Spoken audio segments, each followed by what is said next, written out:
We've invited 3 prominent legislative leaders to discuss some of the major initiatives they worked to pass this year. They include Representative John Michael Parker, who's co-chair of the Environment Committee, Representative Jonathan Steinberg, co-chair of the Energy and Technology Committee, and Representative Eleni Kavros DeGraw, who's co-chair of the Planning and Development Committee. And all 3 of these committees and their chairs are absolutely essential to our environmental efforts at the Capitol. But first, I'm going to provide a quick run through of some of the bills that we consider wins for the environment this year. And throughout this debrief, your video and microphones will be turned off, but we do encourage you to post questions in the chat at any time. And CTLCV Deputy Director Connor Yakaitis will be moderating the discussion with our legislative speakers, and will include your question as time permits. But most importantly, I want to recognize the immense effort of all of our environmental colleagues who championed these bills and are a steady presence at the Capitol. We all work together in partnership with legislators to make real progress this year. So here are some of our wins. For the first time in 3 years, we have substantial action on climate. Lawmakers passed 2 major bills, House Bill 5004 and Senate Bill 9. HB 5004 is the protection of the environment and the development of renewable energy sources.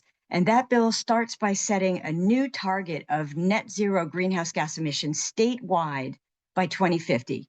And it sets us up for ways to reduce emissions, establishes a clean economy council, offers tax incentives, addresses solar canopies, heat pumps, carbon sequestration, urban agriculture, and much more. Senate Bill 9, the Environment, Climate, and Sustainable Municipal and State Planning Bill is the title. This bill is all about climate resiliency and provides tools to the towns to address the impacts of climate change, such as flooding and storms. And both SB 9 and 5004 include a strong focus on nature-based solutions to address climate impacts and to mitigate carbon emissions, which is really a first for our state. Within Senate Bill 9, there are also 3 of our other top priority issues. They started out as separate bills, but then they were merged with this Senate 9 climate legislation. The first one requires Connecticut's statewide water plan to be updated to address climate change. This is a big win. The second in SB 9 is banning the use of neonicotinoids on turf lawns. This is a step forward to reduce the lethal impacts of this toxic pesticide that's having a very dire effect on birds and pollinators. But there is still much more to do on that piece. There are a lot of exemptions, and I think that is something that will continue next year. The third involves the pest control poison rodenticides, and those are used in bait to kill mice and rats, but they're also killing predators such as eagles, owls, foxes, and even pets who prey on the rodents. So unfortunately, this poison was merely reclassified in SB 9, which does not stop its wide use across the state.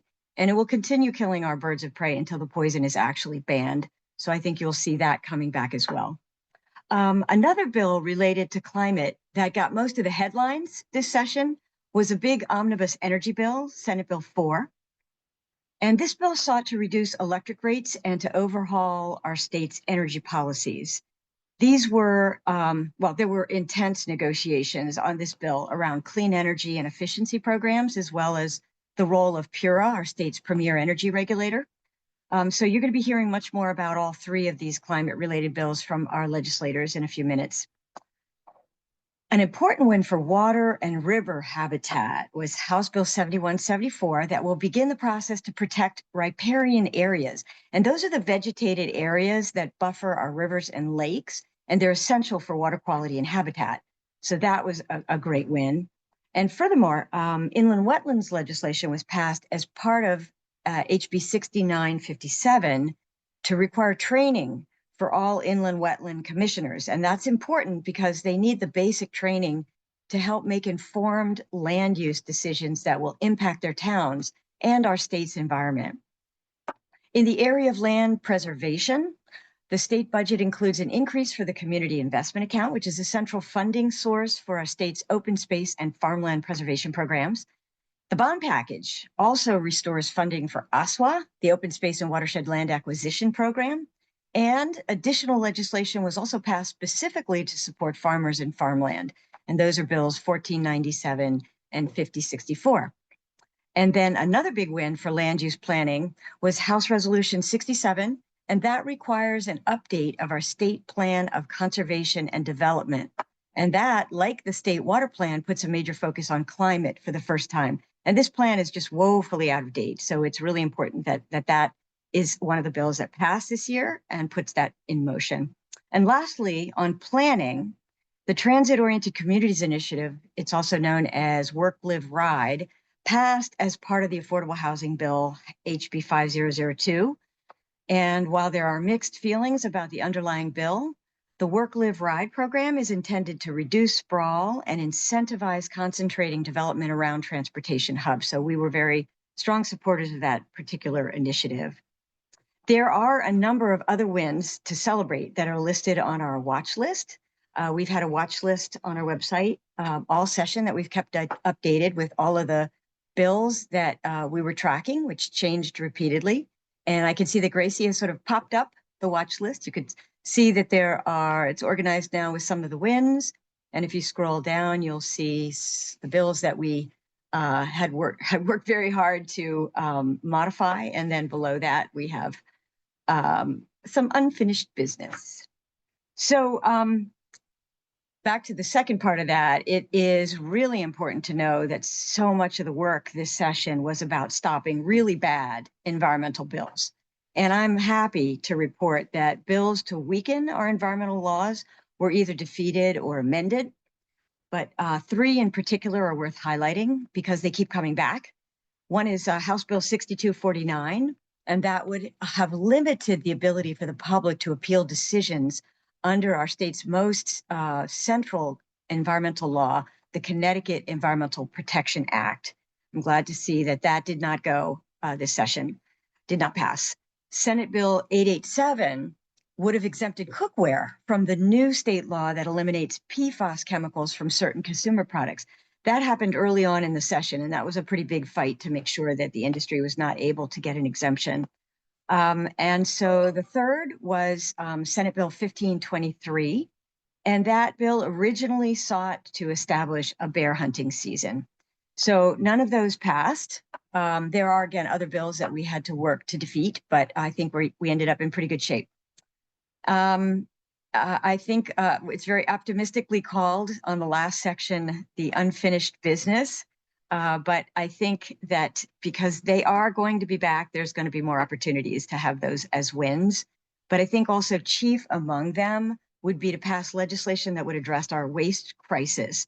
And legislation this year would have reduced plastics and styrofoam waste, as well as provide for donation of surplus food, which is a major part of our waste stream that we're now paying to truck out of state.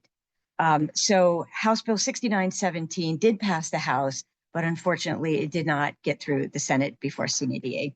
And we have no doubt, again, that many of these issues will be back on the table next session. And again, please check out our watch list if you have any questions about any of the bills that are on there. And the last thing I'll say is that, we're all still sort of sifting through everything that just happened right up through midnight on Wednesday.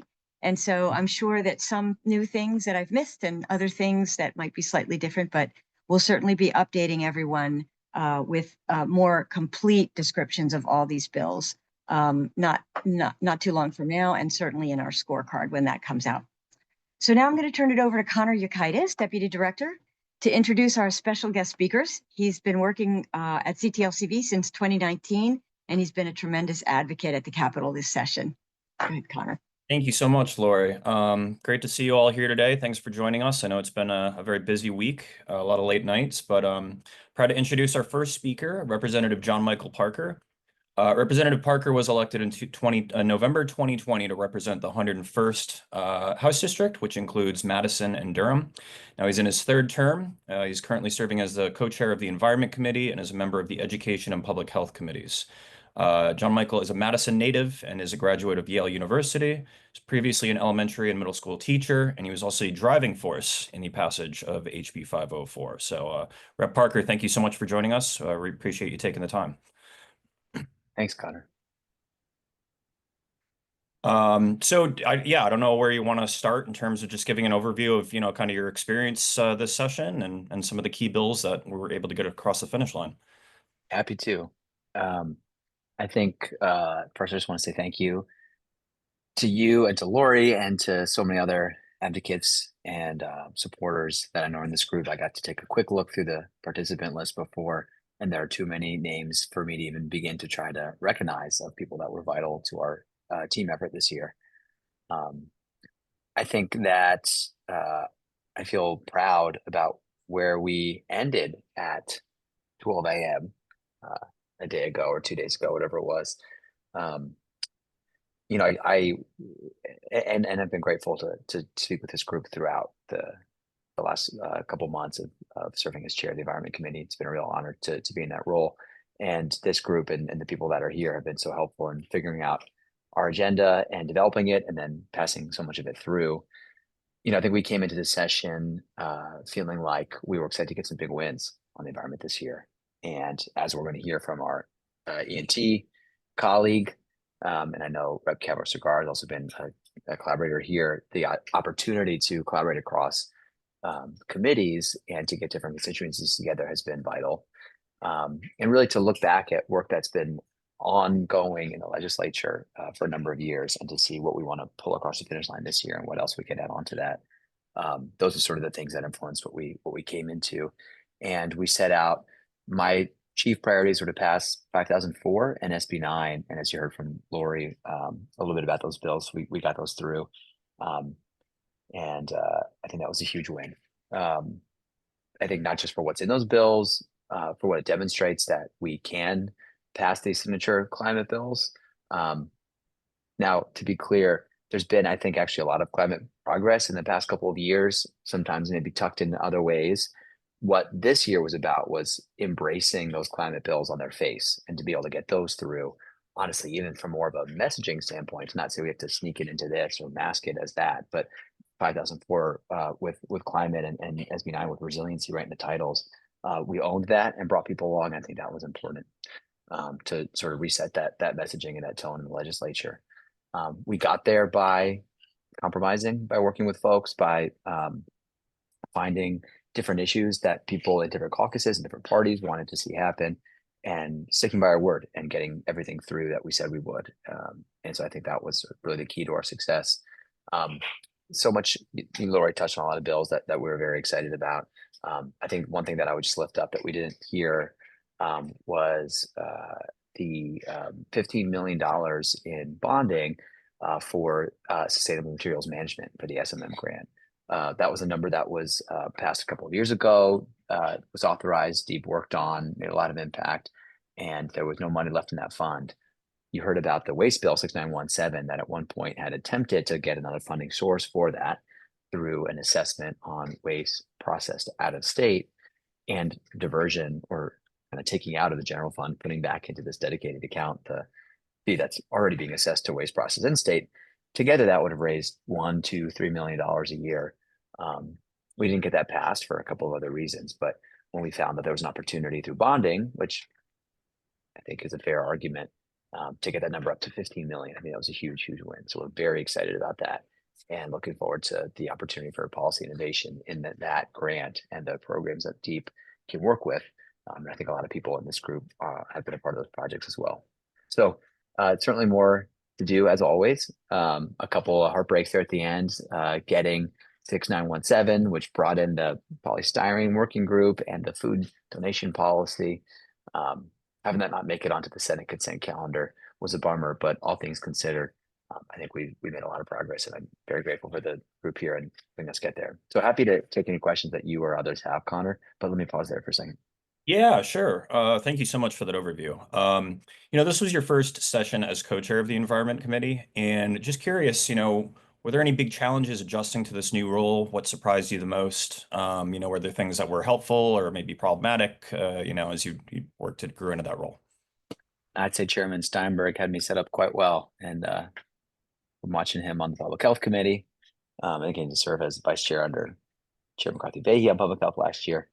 I mean, I think what I will just, I appreciate the question. I think that the main thing that I want to say is I think our collective agenda thrived this year on relationships and collaboration. Relationships with former chairs, a number of them are still on the committee, gratefully. Some of them even like former Chair Gresco, who was doing a lot of work on a couple of very specific bills that was really important. On the Senate side, we also have a former chair still on the committee, Senator Cohen. And so there's a lot of advocates that are out there, but I think especially relationships across the aisle. I was very grateful to get to work, especially in the House, with Rep. Callahan. He was a fair, honest partner, and Senator Harding as well. Certainly Senator Lopez's partnership is getting to do this work with him is awesome. But having ranking members that stuck with us and to the conversations and understandings that we had at the session, I think made a big difference and helped everything get through in the end. So to me, the fact that we got 5004 and 9 passed, and the other things that we'll hear more about in some of our other pieces, was sort of an underscoring of the approach we took this year, which was about collaboration, and I'm going to try to maintain that going forward. Great. And how would you, rank or rate the effectiveness of public engagement throughout the session? There were public hearings, lobby days, emails, phone calls, and what more do you think that advocates can do to, make our voices heard? Yeah, I think the engagement this session was really positive and helpful. Having folks up in the Capitol, certainly for public hearings, submitting testimony. I almost take that as a baseline now with this community, which is excellent. Coming up for press opportunities, really important. Having a presence in the Capitol, especially in these last couple of days, seeing people behind the ropes and up in the gallery and walking around. I think the community and obviously people across this community have different priorities and maybe even disagree about certain ideas and bills that are in there. But in general, I think are rowing in the same direction. And to have the collaboration that I believe happened through the climate organizing group that CTLCV was a big part of, I think was really important. And so, I would say the opportunity to sort of lift up the issues and the priorities and stand by those, but then also to work with legislators. And I thank a lot of you for conversations that I had throughout of saying, listen, we drafted the bill as this, we want to get here. We've got to kind of be here, or this is the right path forward. And ultimately understanding and working with us and doing that at the same time as you're still committing to the ideals and the ultimate outcomes. I think balancing that has been helpful, and to see the advocates do that this year, I found really meaningful and encouraging. Great. Thinking kind of the road ahead, as climate change accelerates, how do you see the role of the Environment Committee evolving in future sessions? Great question. I think almost would even less frame it as evolving and more, building on what I think we started setting out for this year. I'll sort of say two things, at least in the House, which I can speak to, but really in the Senate too. What ended up in SB 9 was a Senate priority last year that didn't happen, and of course 5004 was literally the same title last year. 5004 was also a House priority. I think being able to deliver for our leadership on these bills is really important. It demonstrates that we can come back and ask for caucus leadership priorities in the future. They could be about things like waste that we've heard about. Certainly, I'm sure there'll be more energy work and climate and otherwise. And so I think continuing to be able to carry a central part of what our overall caucuses care about is going to be important for us to continue to deliver on. The other thing I would speak to is what we've tried to do, I think, especially the Environment Committee and with our agency, is collaborative relationship with DEEP, which starts with the commissioner and goes on through her staff. And we really tried to get on the table with those folks early and often and look to their guidance and professionalism and expertise in many moments, and also understand that there are a lot of other folks in the community as well that bring professional experience and passion to this work, but to acknowledge that the agency, none of this works unless we have a functioning and frankly then strong, trusting, collaborative relationship with the agency, because they help implement so much of what we create. And so I feel really good about the work that we did in that respect too, and I want to keep building on that next year. and through the agency, really building with the entire administration and lifting up this work as a priority for the governor and for the rest of the team. Awesome. And then final question for you. Which important priorities did not make it across the finish line this year? And what do you think that we as advocates and lawmakers can do differently to build a bit more momentum for those priorities next year? Yeah, I think the one that's in my mind is the waste and the plastics, specifically 6917, what was in 6229, and obviously those, kind of had morphed throughout the process too. I think it comes back to focus and prioritization. And frankly, as I said earlier, I came in with a priority being 5004 and SB9.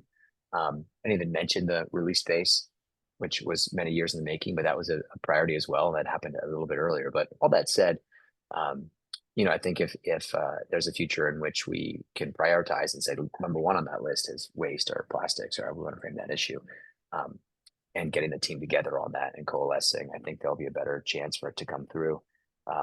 There's a lot that happens in the legislature throughout. There's certainly a lot that gets jammed in the last couple of days, and things, end up falling to the side. And we had to wait until the final day to get 5004 passed in the Senate, but it did. And I think that once those are out of the way, anything else beyond that would have been a nice to have. So coming in next year, hopefully we can do the same thing of whatever our main priorities end up being, focusing on those and getting those through. I think we've demonstrated we can do that. So if these new concepts sort of become those, then we'll just follow the same playbook. Great. Well, thank you so much for taking the time. I Thanks, know you have all had a very busy week, busy couple weeks, so we really appreciate you coming to talk to us about this. Next is Representative Jonathan Steinberg. He was first selected in 2010 to represent the 136th House District of Westport. Currently serves as the co-chair of the Energy and Technology Committee and was a driving force for solar energy to reduce polluting emissions and for modernizing our energy infrastructure. He worked tirelessly to pass the Climate Mitigation Act to help Connecticut supply 100% of our electricity from clean resources by 2040. And he was instrumental in passing SB 4. So thank you so much for joining us, Representative Steinberg. And yeah, we'd love to hear from you on your thoughts on the session. Thanks. Let me start by saying that despite what people think, this was my first session on the Environment Committee. And I just want to somewhat pierce the modesty of John Michael Parker. He did an amazing job as a first-term chair. This is not a trivial thing, and anybody who follows the Environment Committee knows there can be a meat grinder, not simply compromise, but sort of a Charlie Brown moment where the football keeps being pulled away from you every year. And for him to take on an ambitious agenda and ignore some of the winds blowing against was remarkable. And it bears note because I experienced a very different set of challenges on the Energy Committee this year because it was all about affordability. And to be straight, there are a lot of people across the state and across the country who are facing genuine challenges of affordability, not just on energy and not just the price of eggs, but on everything from housing to transportation to the cost of goods. The Trump tariffs are only going to throw a new wild card into that. And we all know the real affordability issues are related to huge disparities in income, which put people in a very challenging position. But I was used to having more balance in the context of energy policy. My co-chair used to refer to the three-legged stool of affordability, environmental responsibility, and reliability. And we're never going to let reliability fall by the wayside. But when we started this session, frankly, environmental responsibility was on the table, if you will. And I was very concerned. My goal was to move the ball forward, and yet I found myself primarily in a defensive posture, trying to keep us from making bad decisions. And frankly, everybody from the governor to caucus leadership, everybody was on the affordability wagon. And as I said a number of times, when it comes to energy policy, most legislators are willfully ignorant because it's complicated and not easily finding solutions. And those things that you don't understand, you don't value to the same degree. And I was very concerned we were in the position to jettison a lot of good programs that had been on the electric bill for decades, but only got highlighted because of the exogenous millstone charge and the fact that we had separated them out under the rubric of public benefits. So everybody had huge bills and they want to know why. They looked to the public benefits charge, and that became sort of the target of everything we were talking about this session, which frankly made my Republican colleagues gleeful because they've been trying to get rid of some of these charges for decades, and now we had a big target on them. I will say that as excruciating as it was, it ended up being a very good process. We had a lot of tremendously smart people in the room, including the amazing leaders of PURA, DEEP, and OCC, who helped us avoid making mistakes. And even though this bill is not the bill I necessarily would have chosen to run, the environmental community should breathe a sigh of relief that some of the things that we were afraid might come to pass did not come to pass, and that such cornerstone programs like our conservation and loan management programs, the energy efficiency, the support of RGGI, did not go by the wayside. We're not endangered. We're not even put on a chopping block of being made part of the general fund budget as opposed to being where they are in public benefits today. So I think we came out at a pretty good place. We spent a lot of time focusing on ways we could give the utilities more flexibility in procurement so that we might be able to if not drive down costs, keep them where they are these days. And that we did a number of other things that relate to making sure that we can move forward with AMI or smart meters. There were actually a number of pretty good things in this bill. So even though it wasn't my bill, I'm still kind of proud of where we ended up in that regard. I will say, though, that if you read a lot of the post-session commentary, including from the governor, there's this general sentiment that this is only the first step. And that does concern me a little bit. If affordability remains the dominant factor in setting energy policy going forward, we're going to have a problem.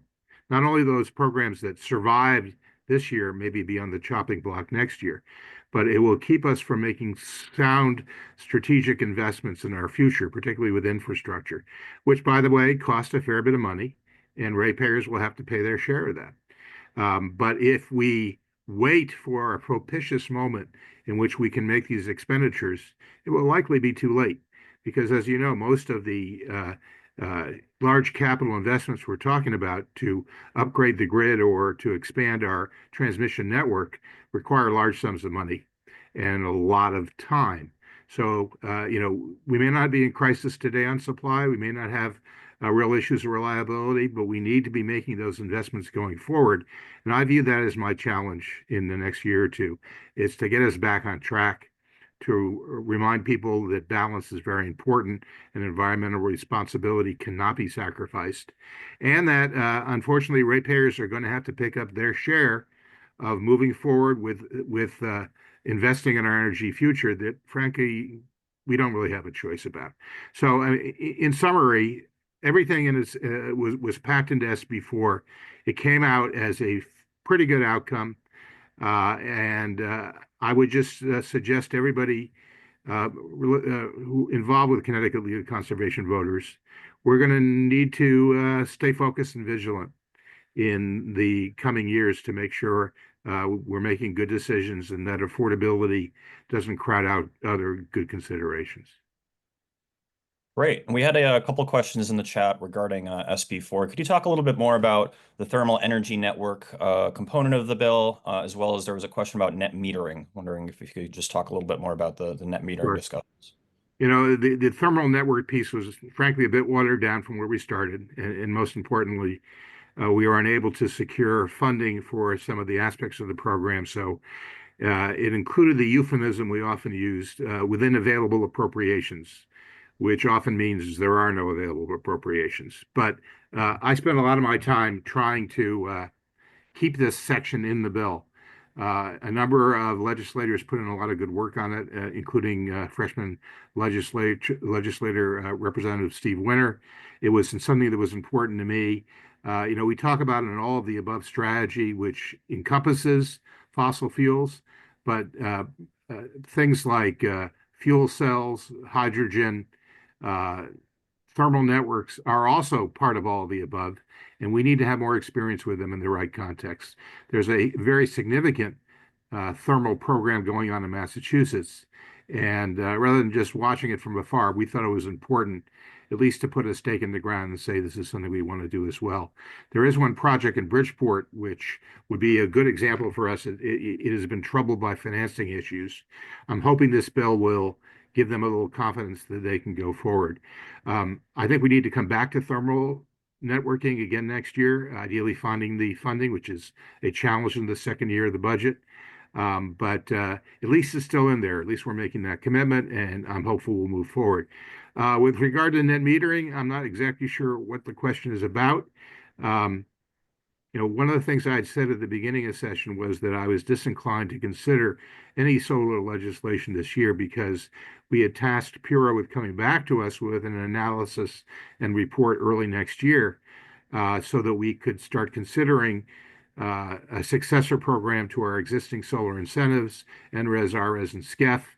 And yet, because of the emphasis on affordability, we were obliged to give what could be generously called a haircut to our RES solar incentive program, which has been expensive only in the sense there are a variety of exogenous factors that have led to that. The good news is because we opened the door, I was also able to get something in I've tried to get in for some years, which is a uniform capacity tax for property values of solar installations, which will offer some predictability to solar installers. I think that's also a step in the right direction. So on balance, we are still continuing with our solar incentives, which are due to expire in a couple of years. We will have, I hope, a robust conversation about solar incentives next session with the input from Pura. If there's anything else about net metering somebody wants to know about, I'm glad to answer that. Yeah, the question was really just what was the status of the net metering as part of SB4. Talking about pivoting to some other clean energy alternatives, what opportunities do you see for expanding Connecticut's clean energy portfolio in the coming years? Particularly a lot of talk about offshore wind, things like that. Well, obviously the answer would have been different 6 months ago than it is today. I'm very distraught, as so many people are, to see our nascent offshore wind industry really stopped in its tracks thanks to the Trump administration. They tried to do that 4 years ago, or at the beginning of their administration. They were not as organized, and they didn't really stop us. Now they are full out trying to stop anything having to do with renewable energy. Ironically, at least in the case of some of the solar projects, they're getting tremendous pushback from their own caucus because there are green energy projects going on in red states. I'm hopeful, even though there aren't really any red states in New England, that the Trump administration will hear the voice of a lot of people and scale back a little bit their opposition to offshore wind. Our fear is this is not a 4-year thing, that it could chill the industry for an extended period. We may see some offshore wind manufacturers and installers go out of business. Certainly, there'll be a lot of uncertainty. We're going to need that wind energy, and for us to not be able to count on it means we have to adjust our capacity forecasts accordingly. Now they're also trying to knock out solar, but again, there's pushback in a lot of areas. I'm a little bit more optimistic that they're not going to kill all the solar programs.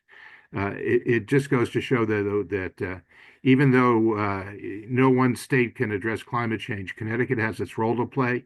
We need to focus on renewable energy.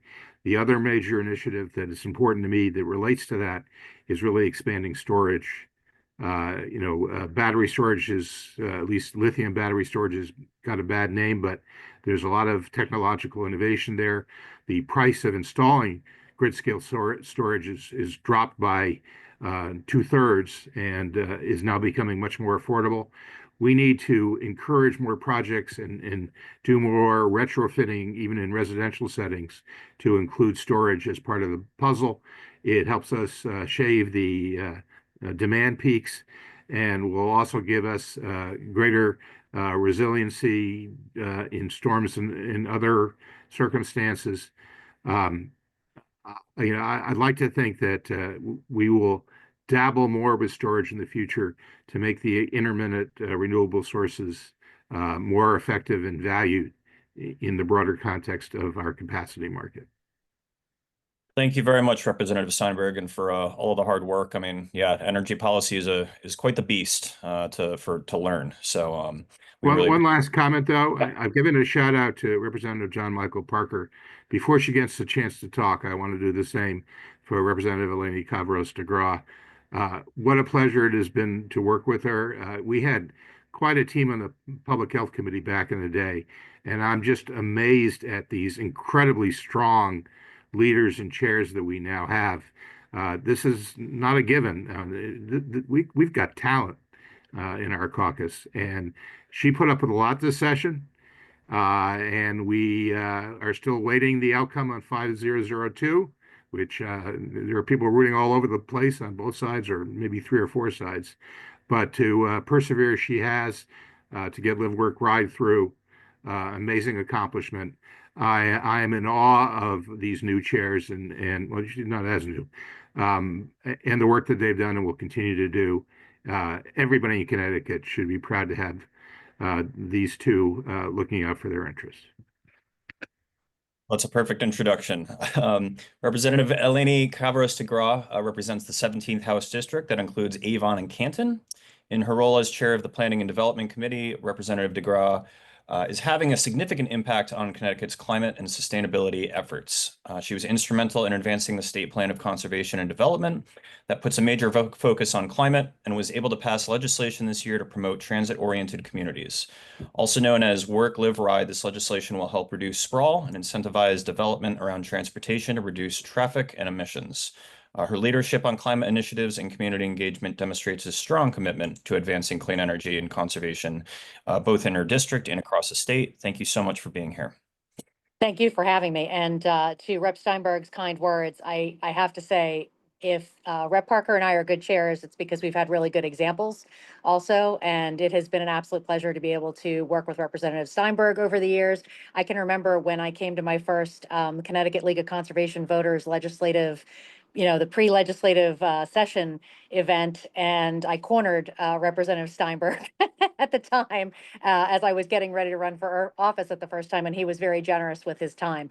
And how lucky am I to have Representative Parker as my classmate, who has absolutely come in strong, thankfully, on the Environmental Committee this year. So we are truly grateful to have both of them. So I would say I'm actually going to start with what Rep. Steinberg ended with, and that is, if you care about 5002, which has many, many, many good things in it, including Work, Live, Ride, I would really appreciate you reaching out to the governor, encouraging him to sign it, because of course the naysayers are a little loud at this point. We just want to make sure that it's sort of equal opportunity in terms of who's reaching out to the governor and ensuring we have a lot of great things in there. Our first-time homebuyer credit, Work, Live, Ride is in there.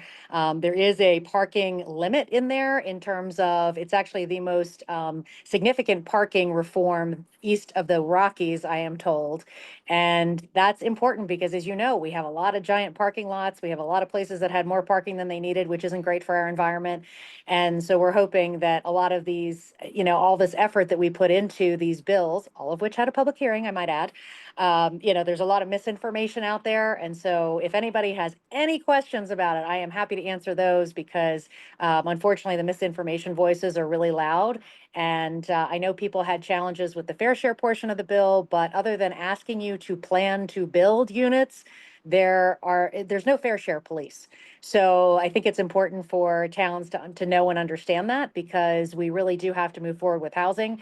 Normally we don't align ourselves a lot with CBIA in terms of being partners in the effort, but it's interesting how their foundation put out a report basically a few days before we passed 5002, and they shared how important it is for the future of Connecticut economically, but I would say also environmentally, that 5002 gets passed.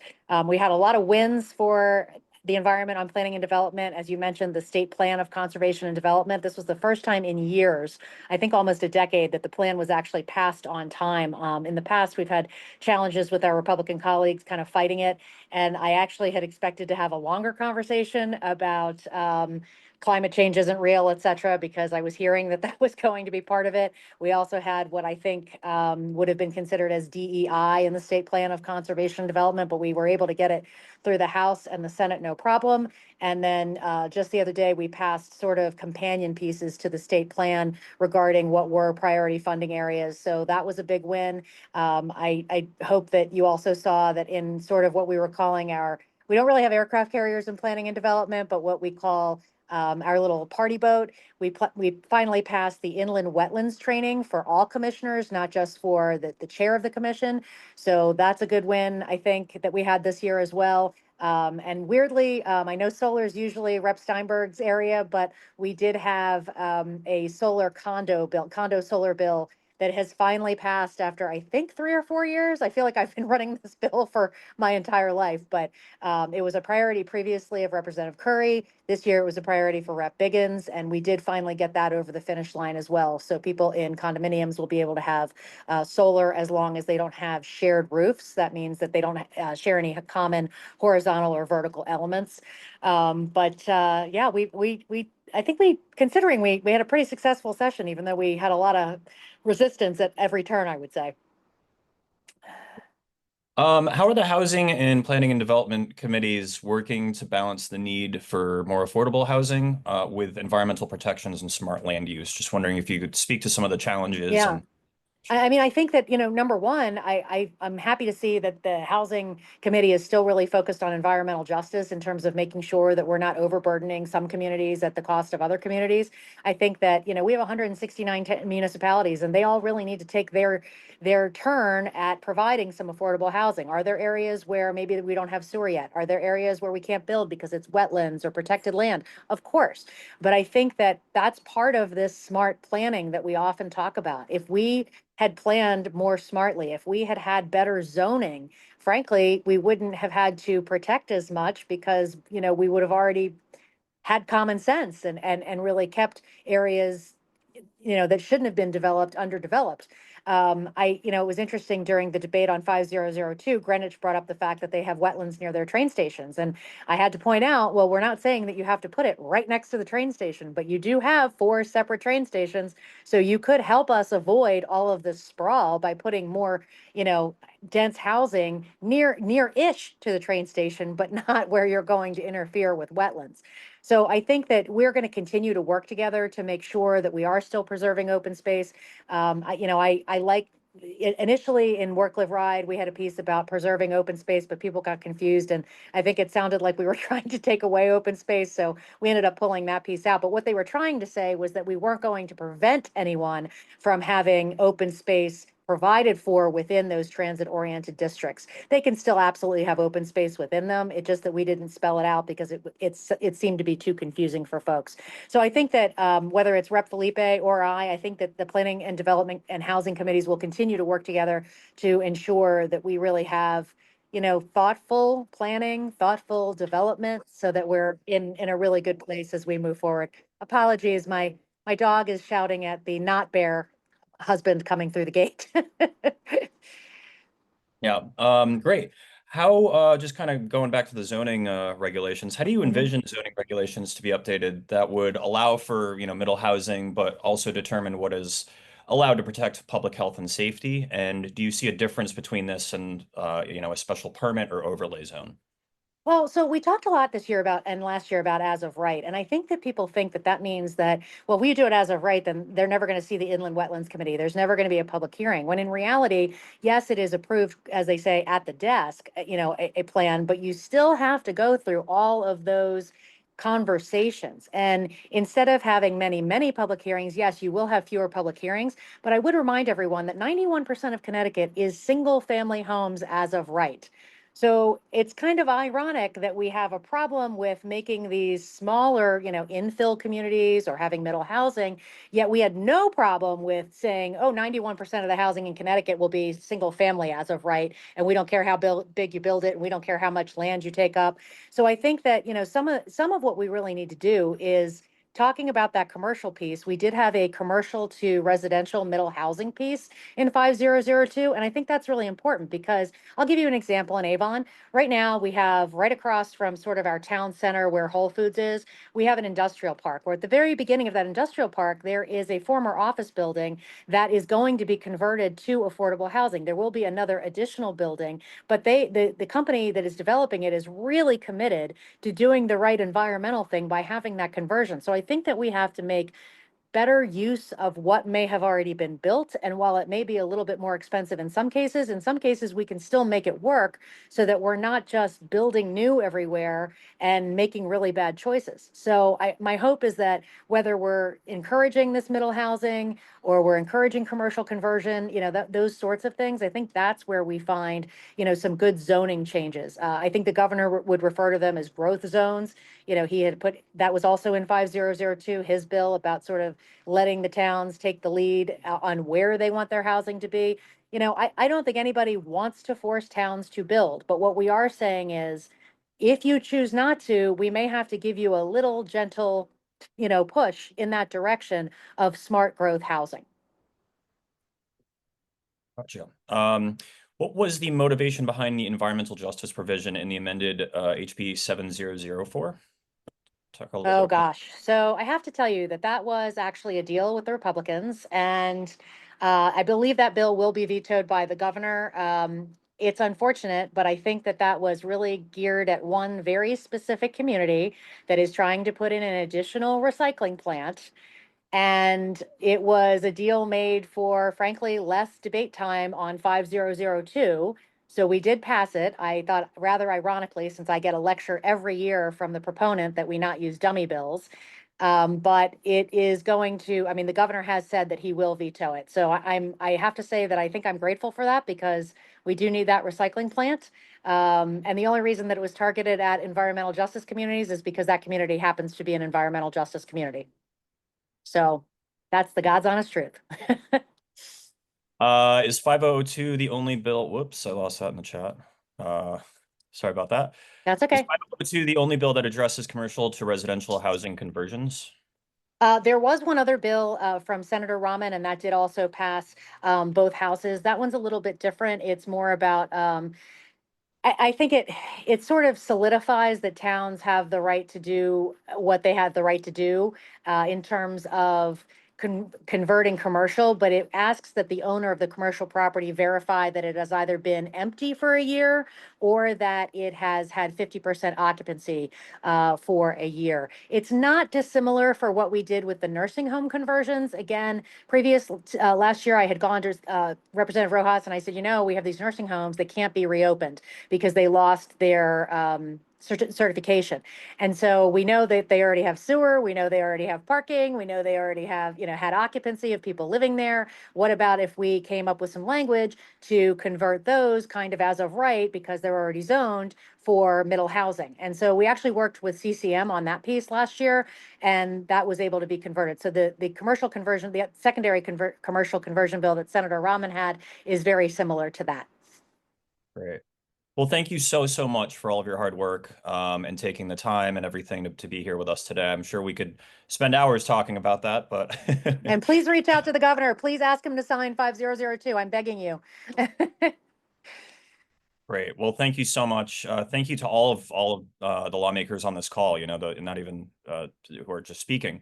And we want to thank the board and staff here at the league for, all the hard work they've put in all session. And we want to really thank all of the other advocates. There are so many on this call and not on this call, but, making our voices heard. And then I do want to give a quick plug. We are proudly celebrating 25 years as an organization, and we're having on October 18th from 6 to 9 p.m. a 25th anniversary celebration. I believe there's more details will be emailed out to folks and they're in the chats. So we hope you can all join us to that. Lori, do you have any other final notes or words? Yes, I just really wanted to, again, thank John Michael Parker and Eleni Kavros DeGraw and Jonathan Steinberg. They truly are three of our top champions there. We all saw probably firsthand how hard they worked and how they put up with us, constantly grabbing them in the hallway and making demands. So I really know it's difficult. And also that we do this so quickly after the legislative session. I know everybody's still exhausted. But really appreciate your time and commitment. So thank you, all three of you, so much. Really appreciate you.